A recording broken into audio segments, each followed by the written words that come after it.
요 10분은 요거죠. 요 놈하고 요 놈, 요거 세 개를 더하면 180도보다 크다는 얘기죠. 180도 10분이 된다는 거죠. 180도 10분. 180도 10분. 그때 180도를 넘어서는 그 양이 구가량이고, 구가량은 이렇게 라디안으로 해서 계산을 해야 된다. 구가량 공식. 여기에서 지금 표면적을 구하는 거니까 표면적은 이렇게 바뀔 수 있고, 10분 곱하기 180도분의 파이 곱하기 6370 제곱 해서 이렇게 나온다. 이게 이제 표면적이 되겠습니다. 그 이 각도는 여기 이제 10분이라는 이 각도는 0에서부터 360도까지 있는 거죠. 한 바퀴 돌렸을 때 0에서부터 360도까지 있는 거고, 라디안으로 표시하면, 자, 180도를, 만약에 180도 다음에 여기 180도를 집어넣으면, 180도를 집어넣으면, 그거를 1라디안이라고 그래요. 1라디안. 1라디안이 아니죠. 180도를 집어넣으면, 자, 여기 180도를 집어넣으면, 파이, 그래서 약 한 3.14, 값이 되네요. 3.14 라디안 값이 되네요. 3.14. 360도, 360을 집어넣으면, 이렇게 약분하면은 약 6.28. 그래서 각도로 하면 0도에서부터 360도까지 있지만, 라디안으로 하면 0에서부터 약 6.28까지 크기가 된다라는 거죠. 그래서 6.28이면 약 360도를 의미한다라는 거죠. 1라디안은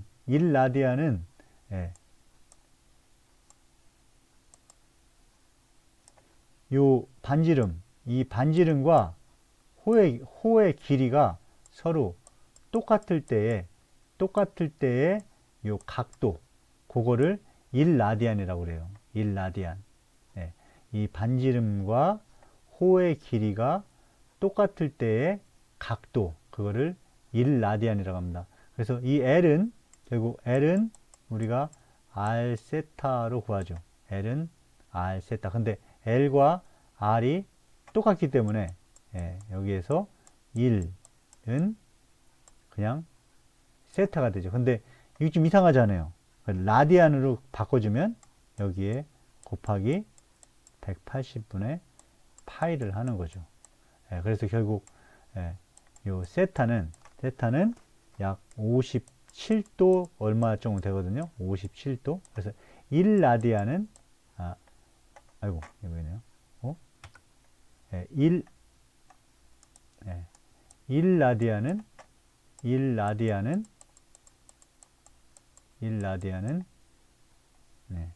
약 57도 정도 됩니다. 그래서 1라디안을 각도로 바꾸려면 여기에 곱하기 180분의 거꾸로 이렇게 파이를 해주게 되면 1라디안이 57도 각도로 변하는 것도 참고로 알아두기 바랍니다. 자, 이렇게 해서 이거 구했고요. 삼각법 다 알죠? 삼각법은 어떻게 됩니까? A 오버 사인 알파. 여기에서 그 다음에 B 오버 사인 베타. 그 다음에 C 오버 사인 감마. 요게 삼각법이죠. 요게 요 삼각법은 삼각형에서, 평면 삼각형에서 이게 A고 B고 C, 여기가 알파 베타 감마, 이렇게 있을 때 요 삼각법 공식이 적용이 되는 거죠. 근데 구면 삼각법에서는 조금 틀립니다. 요건 이제 평면 삼각법이죠. 엄격히 얘기하면 평면에서 적용되는 삼각 법칙. 구면 삼각법은요, 요걸 한번 그대로 일단은 비슷한데요. 자, 써보면 여기 위에 자, 여기에 그냥 사인 대시 이렇게 쓰겠습니다. 이렇게 여기에 사인 대시 사인 대시.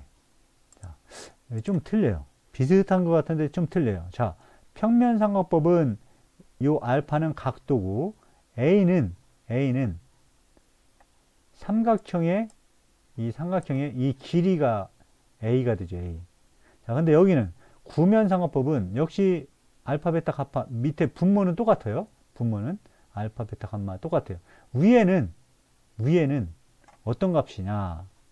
요거는 요때에 이게 지금 사인 알파 이렇게 됐다는 얘기는 요 알파 프라임, 베타 프라임 요게 거리가 아니다는 얘기죠.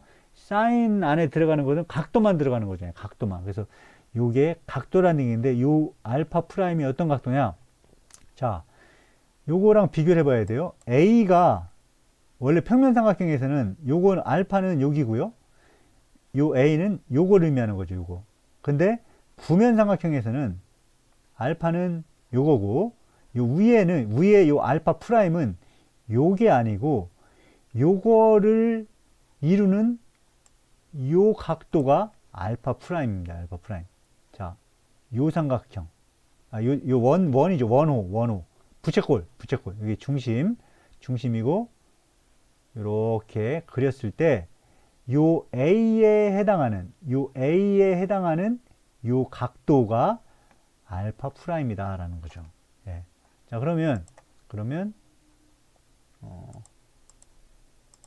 여기서 사인 베타는 요거죠. 사인 베타. 예, 사인 베타분의 B.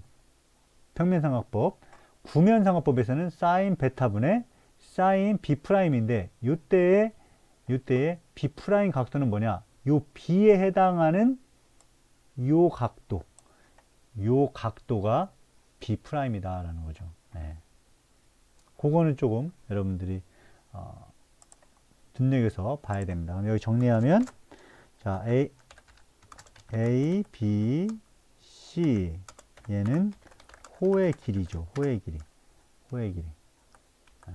근데 이것도 A, B, C. A, B, C는 호의 길이. 이때 이거 조금 띄는 거는요. 이렇게 물결무늬로 해서 이렇게 띌 수 있습니다. 물결무늬 하나 이렇게 되고 여기서도 그냥 할 수 있죠. 이렇게 여기서 이렇게 스페이스 바로 뛸 수도 있죠. 자, A, B, C는 호의 길이고 호의 길이가 아니라 뭡니까? 호의 길이 아니 변 길이죠. 변 길이.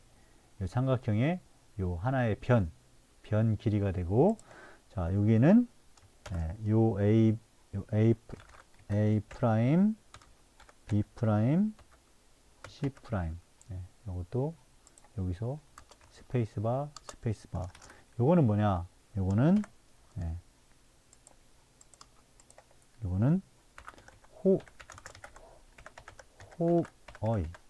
호의 길이에 해당하는 지구 중심각. 이렇게 설명을 할 수 있습니다. 이 A 프라임, B 프라임, C 프라임은 각각의 호의 길이에 해당하는 지구 중심각. 각각의 호의 길이에 해당하는 지구 중심각으로 설명을 할 수 있습니다. 자, 그렇게 됐고요. 그래서 구가량 또 가끔 시험에 나오죠. 구면 삼각법의 공식도 묻는 문제가 나올 수 있습니다. 밑에는 면적이 이렇게 있을 때 구가량은 얼마냐. 여기 위에 문제는 구가량, 요걸 가지고 이제 구가량을 계산한 다음에 면적을 구하는 거고, 이거는 면적이 주어졌을 때 구가량은 얼마냐. 이 공식에서 하는 거죠. 그래서 786.9를 여기다 집어넣고, R은 6370 집어넣고, 그러면은, 구가량, 엡실론은 어떻게 됩니까? 이거 나누기 이거 한 다음에 곱하기 180 나누기 파이 하면은, 엡실론 값이 나오겠죠. 여러분 계산기로 나온 값에서 그 값이 나왔을 때 도분추로 이렇게 버튼 눌러줘야 저 각도 단위로 계산기에서 보여집니다.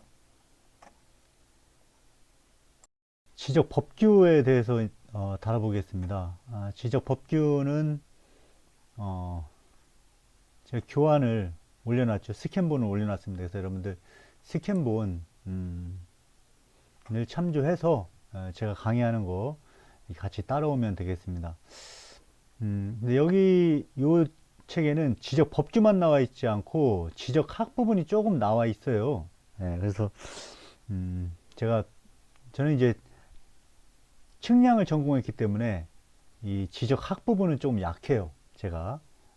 그래서 그거 감안해서 여러분들이 강의를 들어주면 되겠습니다. 지적 학 부분은 지난번에도 얘기했다시피 지적학 세미나라든가 지적조사론, 지적행정론 여기에서 중점적으로 여러분들이 다뤄졌을 거라고 생각하고요. 측량 및 공간정보학 이 강의에서는 측량 및 공간정보학을 주로 하되 거기에 플러스 지적 법규에 대해서 살펴본다고 했습니다. 쭉 넘겨보면 네. 여기 보면 이제 개요 총칙 있는데 여기 측량 개요 지적 측량 이 부분은 1학년 2학기 때 지적 문제 탐구에서 많이 했었죠. 그래서 요거는 일단은 건너뛰고 1, 2, 5, 6, 7, 8, 9 여기에 대해서 한번 살펴보겠습니다. 바로 기출 및 핵심 문제로 들어가겠습니다. 1번 지적의 정의로 맞는 것은 이건 충분히 여러분들이 할 수 있을 것 같고요. 2번 주의가 이렇게 나오죠. 주의가 나오는데 이 문제는 뭐 크게 여러분들이 공부하지 않아도 할 수 있어요. 왜냐면 여기 토지 표시에 등록주의 토지 표시를 등록한다. 이건 이제 형식적인 거잖아요. 형식적인 거. 그래서 4번으로 바로 할 수 있는데 여기 이제 해설도 나와 있고요. 해설도 조금 나와 있어서 참조하면 될 것 같습니다. 일단 실질적 심사주의 이건 누가 하는 거예요? 지적 소관청이 하는 거죠. 국정주의는 국가가 결정한다 해서 국정주의죠. 자, 공개주의는 지적 공부를 뭐 토지 대장 뭐 이런 거를 그 토지 소유자만 볼 수 있는 게 아니라 우리도 인터넷 온라인을 통해서 그 지번만 알으면 충분히 일반 사람들도 볼 수가 있죠. 결국 공개주의, 공개가 돼 있다라는 거죠. 요 나머지 해설에 대한 것도 여러분들이 한 번씩 살펴보면 되겠습니다. 자, 광의의 지적 3요소. 광의의 지적 3요소 3번은 광의, 4번은 협의, 뭐 이렇게 나와 있어요. 광의는 넓은 범위고요. 협의는 좁은 범위죠. 좁게 해석을 하는 거죠. 더 이게 엄격한 거죠. 이거는 넓게 해석한 거고, 협의는 좁게 해석한 거기 때문에 더 엄격하게 해석을 한 겁니다. 그래서 협의일 경우에는 4번이죠. 토지는 어디에 등록한다? 지적 공부에 등록하는 거. 이게 이제 엄격한 지적의 구성 요소가 되겠죠. 토지를 지적 공부에 등록하는 거. 그게 엄격한 면에서의 엄격한 지적의 구성 요소가 되는 거고요. 그 다음에 넓은 의미의 지적 구성 요소는 이제 권리가 소유자에 있다. 그런 겁니다. 필지에 대한 권리가 소유자에 있다라는 거죠. 자, 여기 나와 있네요. 필지에 대한 권리는 소유자에 있다. 그래서 권리와 소유에 대한 개념이고 소유자에 대한 개념이고 넓은 의미에서 좁은 의미에서 엄격한 의미에서는 토지를 지적 공부에 등록하고 관리하는 것. 요거는 이제 국가적인 의미죠. 국가. 국가적인 의미고 국가적인 관점에서 본 거고, 요거는 필지 또는 토지, 비슷한 말이죠. 필지 또는 토지. 예. 이게 필지는, 토지는 그냥 자연적인 형태고, 필지는 토지를 이렇게 구획을 한 거죠. 1필지 단위로 구획을 한 거죠. 직선 형태로 구획을 한 거죠. 토지의 이제 기본 등록 단위가 되겠죠. 여기 나와 있네. 토지의 등록 단위가 필지죠. 그래서 뭐 그냥 필지 또는 토지 다 같은 말이죠. 그러니까 그 필지 또는 토지의 권리는 소유자에게 있다. 그래서 이거는 소유자를 중심으로 해석한 지적 사면소가 되는 거고, 요 4번은 관리 주체, 즉 국가를 중심으로 한 지적의 구성 요소를 설명한 게 되겠습니다. 5번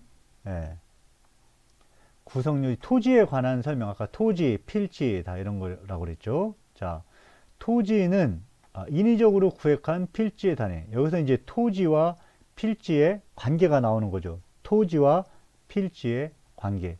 토지는 자연적인 형태죠. 근데 필지는 인위적인 형태다 이거죠. 이게 무슨 얘기냐면, 자, 토지가 이렇게 있어요. 토지가 있는데 이거는 다 필지 형태로 이렇게 구분이 되어 있죠.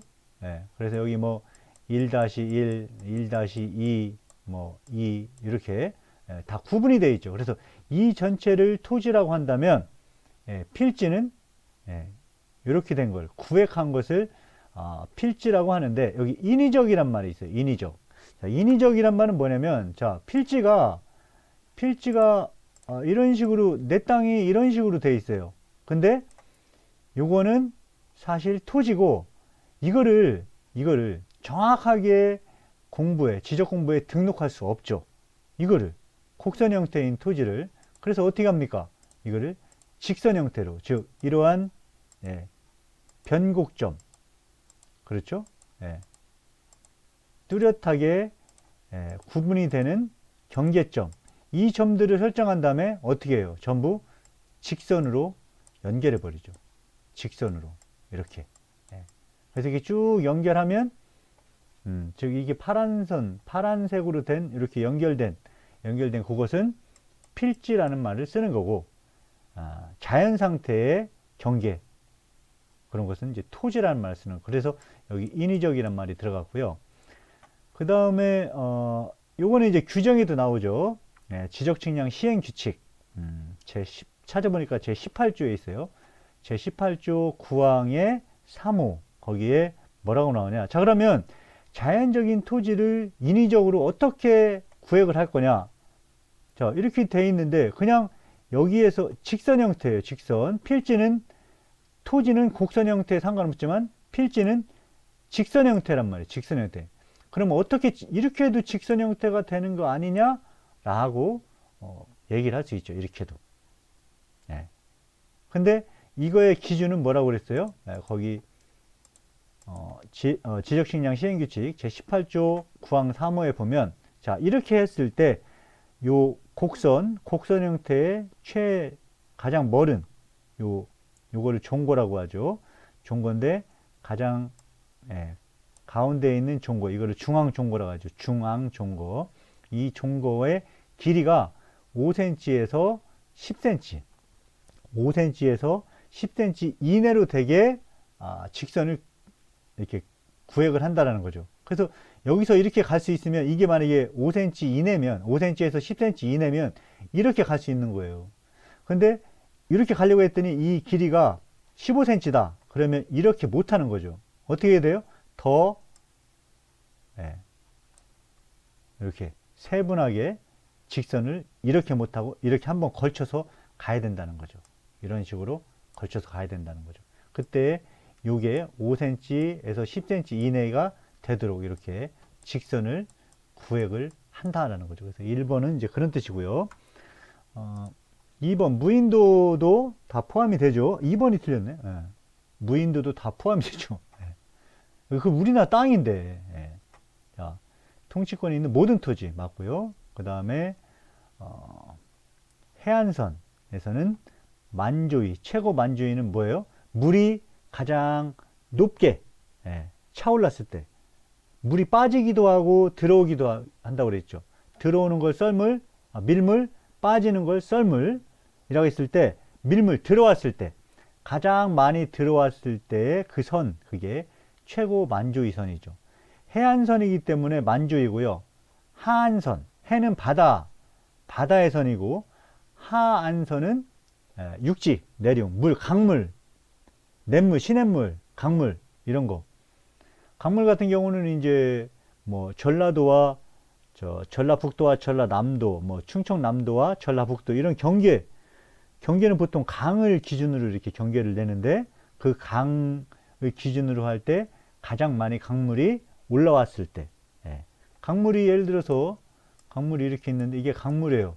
강물이 올라올 수도 있고, 강물이 이렇게 올라갈 수도 있고, 강물이 다 빠져버릴 수도 있죠. 그러면 올라왔을 때는 올라왔을 때 여기와 여기가 경계다라는 거죠. 근데 강물이 빠져버리게 되면, 자, 이게 다 빠져버리게 되면, 이렇게 빠졌을 때는 어디가 이게 다 육지가 돼버리니까, 이게 다 강물이 다 빠졌을 때는 이게 다 육지가 되니까 경계를 정하기 힘들죠. 그래서, 항상 바다일 경우에는 만조위, 최고 만조위, 하안선, 강이나 냇물일 경우에는 만수위를 써서 최고 만수위, 그걸 기준으로 한다. 그래서 요거의 답은 어쨌든 2번이 되겠습니다. 2번. 자, 여기 지금 보면 지적에서 토지 등록이란 한반도와 그 부속 도서 이렇게 돼 있어요. 근데 요 한반도와 그 부속 도서는 어디에 나와 있냐면 헌법, 우리나라 최고 상위 법이죠. 헌법 3조에 나와 있습니다. 헌법 3조에 우리 대한민국 토지는 한반도와 그 부속 도서이다 이렇게 나와 있습니다. 자, 이것도 이제 지적학에 더 관계된 거죠. 지적학.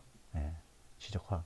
근데 이런 것들은 처음에는 어려울 것 같지만 계속 그러니까 책으로도 봐야 되지만 결국 시험은 객관식으로 나오기 때문에 여러분이 눈으로 이런 걸 많이 익히면 이제 아주 그렇게 어렵지 않은 문제죠. 그래서 여기에 둠즈데이 북 어렵네요. 여기 지금 드론즈데이 북이라고 있는데 발음은 둠즈데이 북 이렇게 돼 있어요. 뭐 로마 제국의 토지 측량인데 여기 11조가 있죠. 11조. 결국은 11조는 돈과 관련된 거죠. 그러니까 과세설이 맞는 거죠. 과세설. 6번에 3번 과세설. 그래서 이런 것들은 눈으로 여러분들이 익히면 됩니다. 그래서 가장 먼저 발생이 된 것은 뭘까요?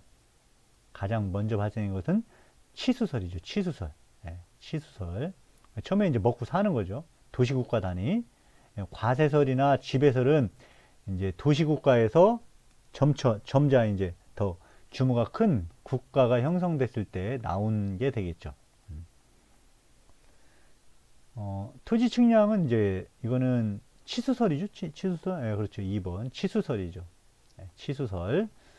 자, 이런 것들 한번 여러분들 읽어보고요. 지적법에서 적용되는 범위가 아닌 것은 어렵더라고요. 해설에 보면 자, 인적, 물적, 절차적 범위 이렇게 되어 있습니다. 인적, 물적, 절차적 범위 이렇게 되어 있으니까 외워야 되겠죠. 지적법에서는 이게 인적, 물적, 절차적 범위 이런 규정은 내가 못 찾아봤어요. 못 찾아봤는데 여기 해설에서 이렇게 되어 있고 책에서도 이런 지적학 관련 책에서도 인적, 물적, 절차적 범위 이렇게 되어 있습니다. 이렇게 되어 있으니까 그렇게 외워주면 될 것 같고요. 일단은 물적 범위는 물적 범위, 인적 범위. 물적 범위로 보면은 요거는 이제 아까 협의의 협의의 지적 3요소 거기에 해당되는 것 같습니다. 물적 범위는 협의의 지적 3요소는 뭐라 했어요? 토지를 지적 공부에 등록한다. 엄격하게 지적을 적용한 거죠. 정의란 거죠. 토지를 지적 공부에 등록한다.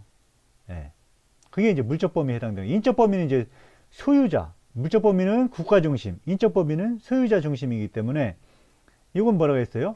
필지의 권리는 누구한테 있다? 소유자한테 있다.